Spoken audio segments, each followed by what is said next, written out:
الكنيسة الحقيقة من جمالها عاملة لنا سلم روحي، اللي يطلعوا خطوة بخطوة يلاقي نفسه فجأة كده فرحان ومبسوط وفي حضن ربنا ومش همه أي حاجة خالص من اللي بيحصل في الدنيا. طب إيه السلم ده؟ ابتدى السلم الحقيقة بصوم يونان أو صوم أهل نينوى. في صوم أهل نينوى تعلمنا الكنيسة إنه الخاطي يتوب. طب مين الخاطي؟ كلنا بلا استثناء، ليس إنسان بلا خطية، ليس ولا واحد، كلنا بنسقط وبنعمل خطايا أيا كان نوع الخطايا.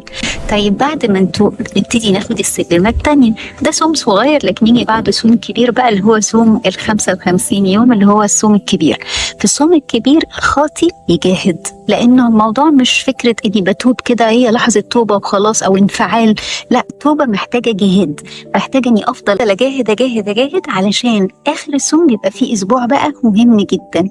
وهنا نقول إن المجاهد بيتألم شوية لأنه دي آخر الصوم يعني، فدايما الحاجة في آخرها بنحس إن إحنا يلا نزقها، واحنا بنزق كده يعني تلاقي فيه شوية ألم لأننا بنبتدي نصوم انقطاعي أكتر شوية، نبتدي نبقى متواجدين في الكنيسة، المطنيات تكتر شوية، الجهاد يعلى قوي، لأنه بعد الأسبوع ده بس يجي بقى أفراح القيامة، فنلاقي المتألم ينتصر مع المسيح الحقيقة.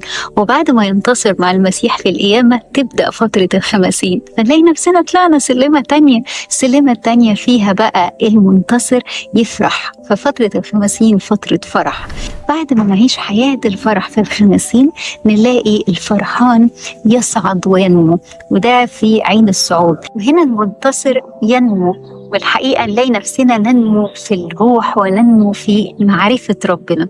وبعد ما ننمو في عيد الصعود تحضر لنا الكنيسة بعديها عيد حلول الروح القدس، فاللي نما يثبت في ربنا يسوع بالروح القدس، فيملانا الروح القدس ويعمل فينا. بعد الروح القدس تقدمنا الكنيسة لصوم الرسل، وساعتها نبقى جاهزين ونطلع السلمة بتاعت اذهبوا واكرزوا للعالم أجمع وعلموهم وفهموهم وقولوا لهم قد إيه ربنا حي. وبكده اللي يبتدي السلم مع الكنيسة خطوة بخطوة يلاقي نفسه فرحان جدا. فمن هنا نبتدي نراجع تاني إنه في البداية الخاطي يتوب، وده في صوم أهل نينوى أو صوم يونان، وبعديها التائب يجاهد، وده في الصوم الكبير. بعديها المجاهد يتألم قليلا على فكرة، وده في أسبوع الآلام. وبعديها المتألم ينتصر ويكون مع المسيح، وده في القيامة. بعدها المنتصر يفرح، وده في الخمسين المقدسة. بعديها الفرحان ينمو ويصعد مع عيد الصعود.